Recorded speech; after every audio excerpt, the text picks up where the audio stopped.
Hello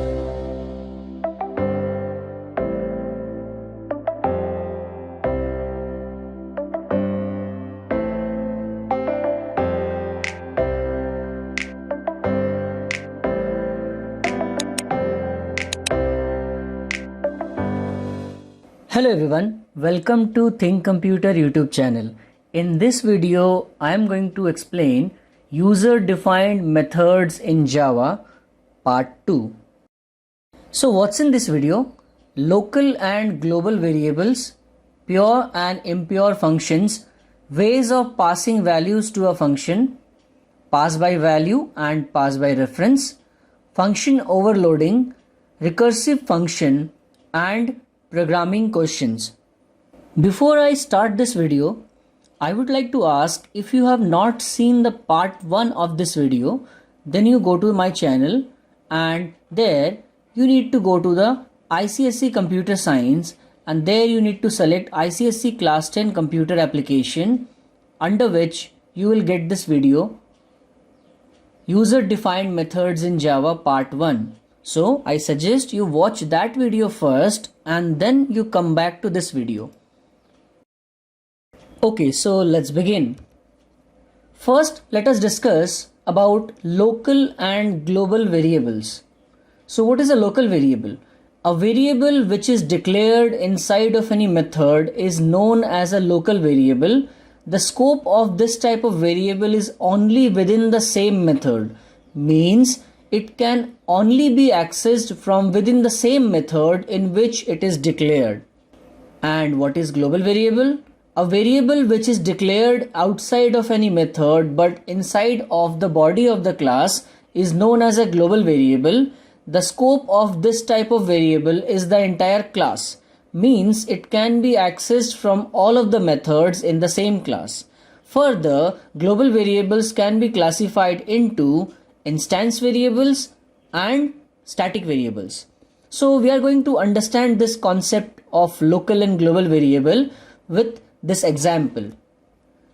So if you see in this example, I have created a class and in this class I have two methods. The first method name is setVal and the second method name is print. Now as you can see, inside of the class I have two variables, x and y. But these variables are not part of any method. Rather, they are declared outside of the method. So, these type of variables are known as global variables, as these type of variables can be accessed from any one of the method.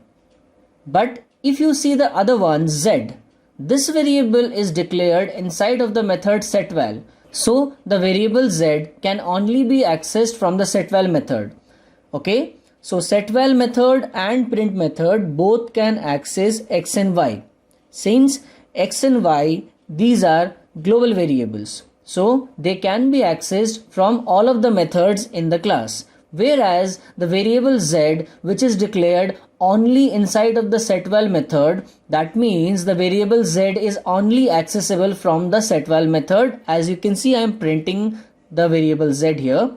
But if you try to access the variable z in the print method, it will not work because there is no such variable z in the print method, as it is a local variable. So that is the difference. A local variable can be accessed only from within the same method in which it is declared, whereas a global variable can be accessed from all of the methods in the same class. Let's move to the next topic. The next topic is pure and impure functions. So what is a pure function? A function which returns a value to its caller is known as a pure function. It is also known as accessor function as it does not change any values. So there are 2 points you need to see. Okay. The first point is that it returns a value to its caller, and the second point is that it is not changing any value. Okay, so a pure function does not change any value in the body of the method. That is why it is known as accessor function, and it returns a value to its caller. Now the second thing is impure function, a function which may or may not return any value to its caller but changes any value inside of the method is called impure function or mutator function. Now since the method is changing the value, that's why it is known as a mutator function. And remember, it may or may not return any value. So in case of impure function, it is not compulsory that it will return any value to its caller. So in impure function, it may or may not return any value to its caller, but it will definitely change any value inside of the method. That's why it is known as mutator function. So we will understand the concept of pure and impure function with the next example coming up. So see this example. Here I have a class, my class, and in this class I have written three methods. The first method name is set, the second method name is get, and the third method name is change. Now there is one global variable in the class which I already explained previously. Right now, what is global and what is local variable? So as we know that the variable x is global and it can be accessed from all three of these methods. Now the first method, which is the void set method, it is accepting parameter in x1 and using the value of x1 it is changing the value of x. So what it is doing, it is changing the value. That's why this is an example of impure function, also known as mutator function, since it is changing the value in the method. In the second one, int get return x. This method is not making any changes, just returning the value to its caller. So this type of method, the second one, is pure function. See the third example. Although it is returning value to its caller, but it is also changing the value. X equal to x plus y. So I am changing the value of x, adding y into it. That's why it is also impure function. So you can see the first impure function and the last one here, both of them may or may not return any value, but they are making changes. In the case of pure function, it will always return a value to its caller. That's why it is also known as x is a function, but definitely it will not make any changes to the value. Let's move to the next topic. Now let's discuss ways of passing values to a function, also known as function calling methods. Now function calling method can be pass by value or pass by reference. Pass by value is also known as call by value. Pass by reference is also known as call by reference. And you should know that the default type of function calling, means the default way of passing value, is pass by value only. Now let's start with the pass by value. In pass by value, a copy of the actual parameter from calling method is passed to the formal parameter in the called method. Now in my previous video, user defined methods in Java part 1, I have already explained about formal and actual parameters. So you have any confusion in these topics, you can go through that video and then you can come back to this point. Now, so in pass by value, as we can see here, that actual parameter values are copied into the formal parameters. So two copies of the same value is created. Now if two copies of the same values are created, then any changes are made in the formal parameter, the same is not reflected in the actual parameter, since there are two different copies of the same value from actual to the parameter. Two copies are created. So in pass by value, if you make any changes in the formal parameter, the same is not reflected in the actual parameter. You should know that all primitive data types are pass by value. For example, int, float, string, char, boolean, all of these are primitive data types, so they are pass by value by default. Next is the example. Now let's see an example to understand this. Here I have a class, my class. I have a method void increment which is having one parameter a. So it receives a value in a and then it does +1. So it is incrementing the value and then printing the value there only. Now in the void main, we have a variable x and we have created object of the class. Before calling the method, we are printing x. Then after calling the method, we are again printing x. Now as we know that the program should begin from the void main, then x is set to 10. Before method call, x is printed as 10, as you can see the output, and then the increment method is called using the object of the class, x is passed. So x is the actual parameter, the value of x is copied to the variable a is the formal parameter. So in this way x had 10 and 10 is copied to a only. Now the value 10 is copied into two different variables. A is also 10, x is also 10. So in the method of increment, a is becoming plus 1. So that means a is becoming 10 plus 1, 11. But remember, only a is getting changed, x remains same. So in the called method, when a is printed, it prints 11. But then when it will come back to the caller in the void main part, when after method call it is printed, then it again prints 10. Why this happened? Because the value of x was copied into another variable a when the function was called. So in this way, two values were present in two different variables. So in the increment method, whatever changes happened, that was only to the variable a, not to the variable x. So this is example of call by value. And this is the default type of function call.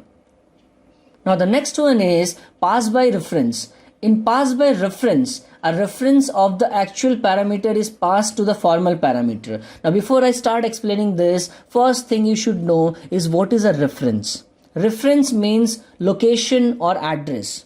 Okay, so every variable in a programming language is stored in memory. And in memory, everything is stored in a specific area or a location or a reference. Okay, so all the variables that you take in a program are stored in memory in a certain location, in a specific location. So that is what a reference is. Now, in pass by reference, instead of passing the value from actual parameter to the formal parameter, a reference is sent. So both actual and formal parameters refer to the same memory address. If any changes are made in the formal parameter, the same is also reflected in the actual parameter. All non-primitive data types are passed by reference. For example, class, array, string buffer. These are all non-primitive data types. That means what we understood in this part is that in pass by reference, when we are passing anything to the method, we are not actually passing the values. Instead, we are passing the reference. So when you give the reference of any value to any other variable, then the variable may refer to your own memory. I can explain this with an example. Suppose you have a book and that book is with you. Now, if you keep that book somewhere and you tell your friend where that book is kept, so you and your friend, both of you are knowing where the book is. So in that case, if your friend takes that book from that place or changes anything in the book or writes anything in the book, then the same is affected to you also. Means you also get affected because both of you are using the same book. That is the case of pass by reference. But in pass by value, it was not like that. In pass by value, it is like you have a book, you give it to your friend for photocopy, your friend takes a photocopy of the same book. Now two copies of the same book are present. So you have your own copy, your friend has his own copy. So if your friend changes anything in his copy, that is not reflected in your copy. So in pass by value, two copies are made as we just discussed, but in case of pass by reference, only one copy is there in the memory, and the same memory or the reference is shared by both of the sides, in the actual parameter side as well as in the formal parameter side. Now let's understand this with an example. So see this example, here I am using arrays. As I told that arrays comes under non-primitive data type, so they are passed by reference. Here I have a method square it. In this array, whatever I am going to receive the reference, the same array, each value I am going to square. So there are few things first we need to understand. First, whenever we have any array in the parameter of any function, only empty brackets are written. No size is given in the array. Because we are not going to receive values, we are going to receive reference. So bracket should be empty. Even if it is 2D array, two empty brackets are written instead of writing anything inside of the bracket. Now, in the void main, I have declared and initialized this array B with the value 2468. So before the method call, if I print the array B, then you guess it will print 24 68, right? And after that we are calling the method square it. Now in place of calling also here, when we are passing array reference, we do not give any bracket or any size. So whenever you are passing any array, basically you are passing the reference, okay? So only the array name is written. Even if it is 2D array, only the array name is written, no bracket, no size. So it means that you are passing the reference of array B that is going to the array A. So when you are sharing the reference of array B, that means array A will also refer to the same memory. Means you can simply say that array A and array B both are now same. So any change that will happen with the array A, that will reflect back in the array B also. So after the method call, if you print the array B, you see the values, all of them are squared, because in the method we squared each of the element of array A, and array A was referring to array B only. The next topic is function overloading. Function overloading means to define more than one function with the same name but different function signature. Function name and parameter list are part of function signature, and return type is not part of function signature. Function overloading is used to implement polymorphism in Java.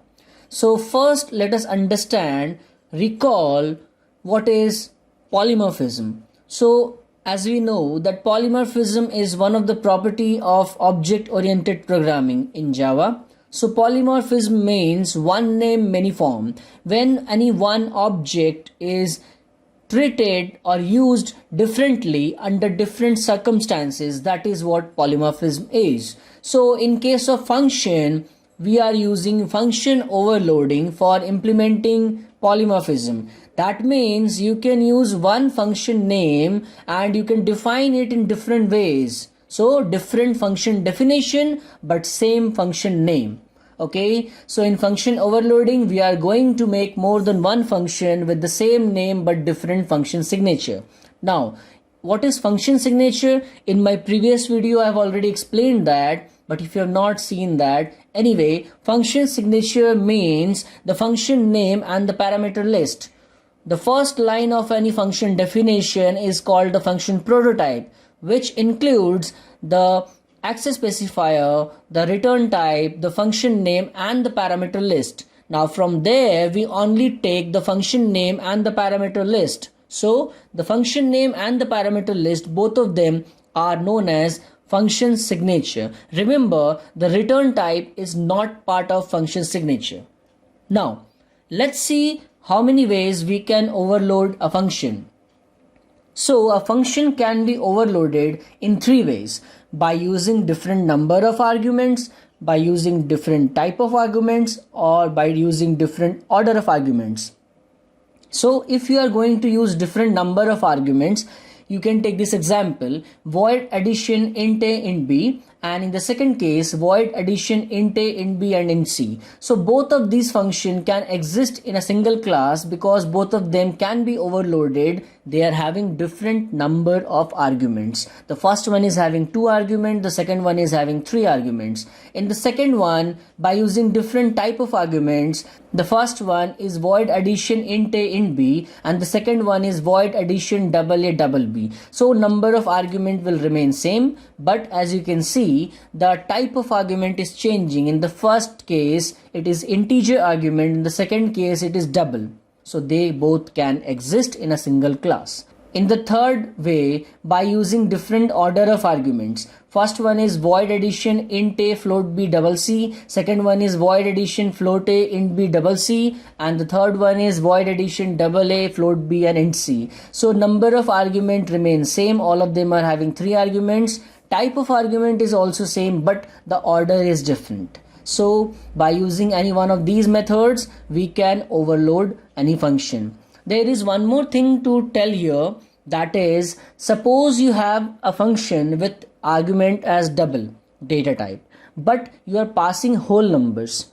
In that case also it will promote the data from integer to double. So you should know that in function, whenever we are passing values, it is possible that the value is promoted. So if you have double parameter and you pass integer, so integer is promoted to double. If you have float parameter, similarly, if you pass integer, integer is promoted to float only. If you have double parameter, you pass float, float is promoted to double. So type promotion happens in function calling, that you need to consider. Now let's understand the function overloading with one example here. In this example, I have a class, my class, and inside of which I have written 3 methods. As you can see, the name of all of these 3 methods are same, so they are overloaded. But the first one is having 2 parameter, it is returning the product of 2 numbers. The second one is having 3 parameters, it is returning the product of 3 numbers. And the last one is having 4 parameters, it is returning the product of 4 numbers. So all 3 of these methods can exist in a single class, and it just depends how many value I am going to pass. If while calling I am going to pass 2 values, then the first method will be called. If I pass 3 values, then the second one will be called. And if I pass 4 values, then the third one will be called. But the thing is, then you will ask, then what is the benefit of using function overloading? We could have created 3 different names and 3 different functions. The answer is, if you keep the same name and overload the function, then it is easy for the user to remember the function name. The user will not have to remember different function names, only the parameter, depending on that, different versions of the function can be called. The next topic is recursive function. A function which calls itself inside of its own body is known as a recursive function. Recursive functions can be used in place of loops for achieving iteration in programming. So, what we know normally, a function calls another function. So, the function which calls any other function is the caller, and the function which is getting called is known as the called function. Suppose function A is calling function B. So in that case, function A is the caller function and function B is the called function. So whenever a function is calling any other function, the control jumps to the called function and then the return value comes back to the caller. Okay? But in case of recursive function, the function calls itself only inside of its own body, and this can be used as an alternative of a loop. In this video, I am going to only give you the definition of recursive function, as in my channel I have already uploaded a video dedicated on recursive functions. So you can go to my channel and go to ISC Computer Science, under which go to ISC Class 12 Computer Science, and there you will get this video, Recursion in Java. So that is a dedicated video on recursion only, and it has all the details and every example is present there. So I suggest, if you are interested in knowing about recursive functions in Java, so you watch this video, Recursion in Java by Think Computer. Now let's see programming questions. First question, write a function void myArray int arr to accept any array, then replace every even number with 0 and odd number with -1. So I have the sample input. Suppose if I pass 4, 6, -7, 10, 14 and 11. So all the even numbers are replaced with 0 and all the odd numbers are replaced with -1. So let's see the program. Okay, here is the program. I have created a class, my class. This is my method void myArray int arr. So I am running a loop from 0 to the length of the array. So this loop is running from the 0 till the end of the array. Each element of the array we are dividing by 2, and if it is divisible by 2, that means it is even number. In that case we are replacing it with 0, and if it is odd number, then we are replacing it with -1. Now in the void main part, we are taking input the size of array. We are creating an array of that size. We are inputting numbers in the array. We have created object of the class and we have called the method here.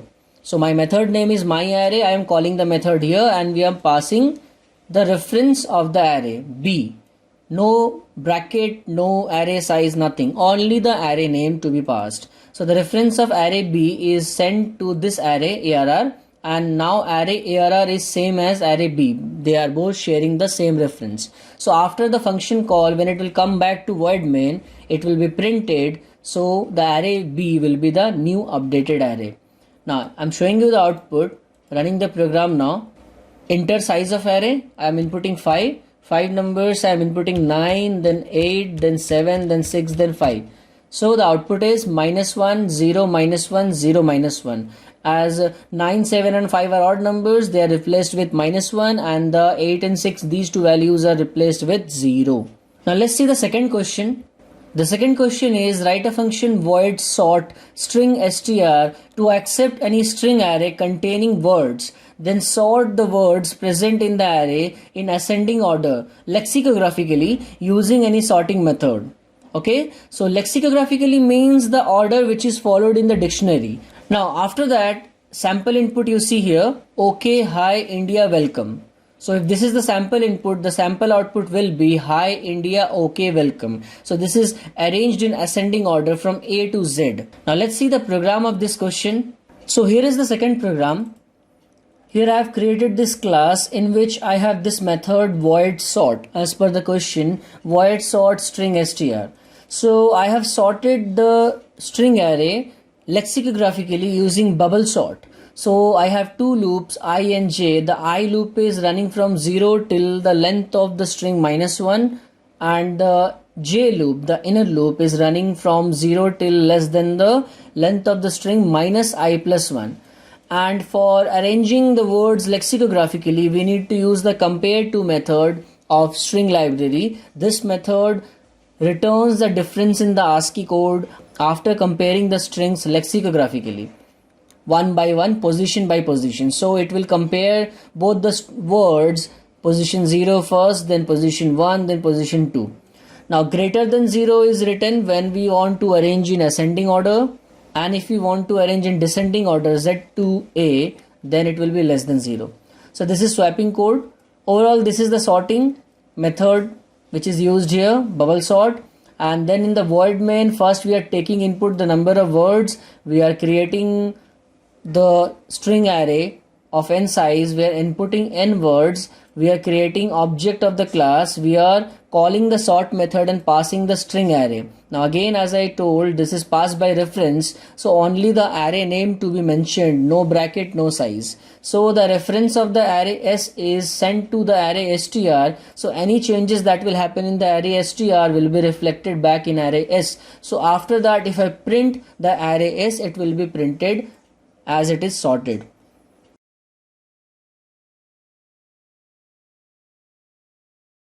Enter number of words. If I input 5, enter 5 words. Suppose I am inputting hello, I am inputting India, I am inputting C, I am inputting U, and I am inputting bye. So after sorting, it has become bye, hello, India, see you. Let's see the next question. The third question is function overloading. Design a class overloading a function myArea as follows. So there are two functions, they are overloaded by using different number of parameters. The name of both the functions are myArea. The return type is same, but the parameter is different. The first one is going to receive one value, that is radius, and going to return the area of circle. The second one is going to receive two parameters, the value of length and breadth, and going to return area of rectangle. So let's see the program. So here is the program. Here I have created this class in which I have two overloaded functions as per the question. My first function is double myArea double r. So I am going to receive the value of radius and I am going to directly return 3.14 into r square, that is area of circle. In the second case, I am going to receive the length and breadth and I am going to return L into B, that is the area of rectangle.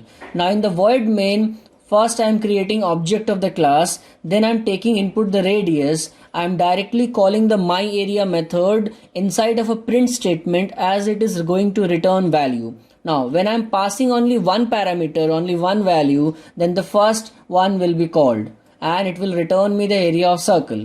Then I'm taking input the length and breadth, and I'm again calling the myArea method. This time I'm passing two values L and B. So the second definition, this one will be called. So as you can see, the advantage of using the function overloading is that for the user only one function name need to be remembered, and if the user will pass one value, then the first definition will be called. If the user will pass two values, then the second definition will be called. So that is the advantage of using function overloading. Let's see the output of this program. I'm running the program now. It is asking for the radius. Suppose I'm inputting 6.8. So the area of circle is there, and if I input the length and breadth, then this is the area of the rectangle.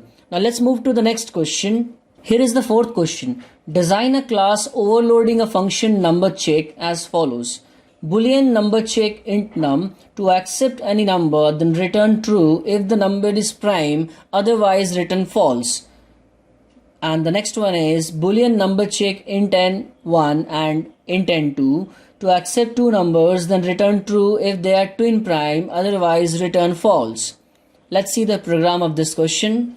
So here is the program. Here I have created one class, my class, and these are my two methods as given in the question. But see carefully, I have done these programs in a different way. My first method, Boolean number check int num, that is for accepting a number and then return true if that number is a prime number, otherwise return false. So what I have done is I am not running the loop from 1 to the number, and I am not counting the factors. Instead, I am using the property of the return statement.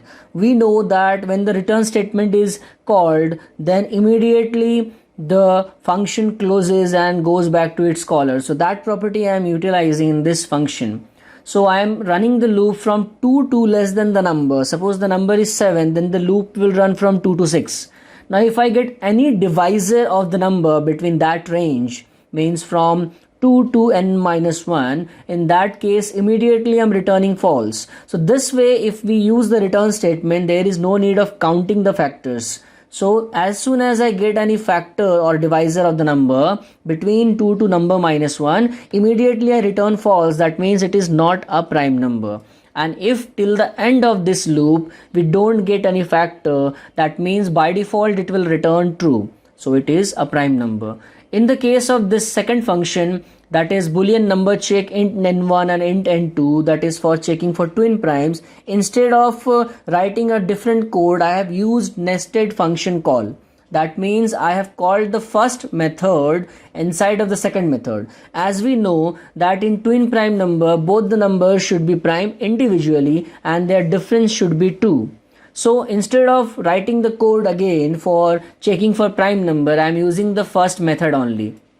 So here in this method, the second one, I am using if condition, and there only I have done the entire thing. I have called the number check method passing n1 first time and number check method passing n2. Means I am calling the first method 2 times in the second method, individually passing n1 and n2. Now if the first number is prime, then this part will return true. If the second number is prime, then this part will return true.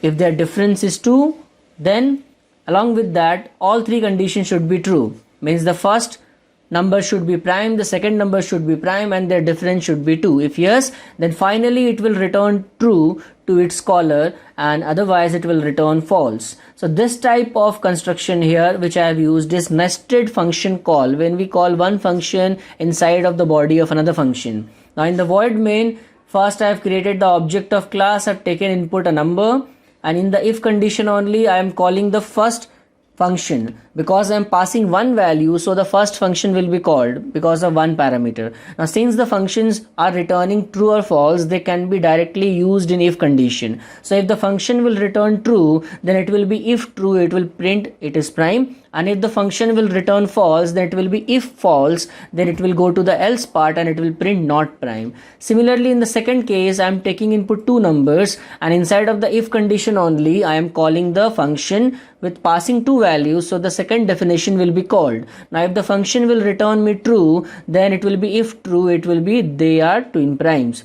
And if the function returns false, then it will be if false, it will go to the else part and it will print not 2 in primes. Now I'm going to run this program and show you the output. Enter any number. This is for the first function call. Suppose the number is 11, so it will return it is prime. Again enter two numbers. If I input 5 and 7, so it will return they are 2 in primes.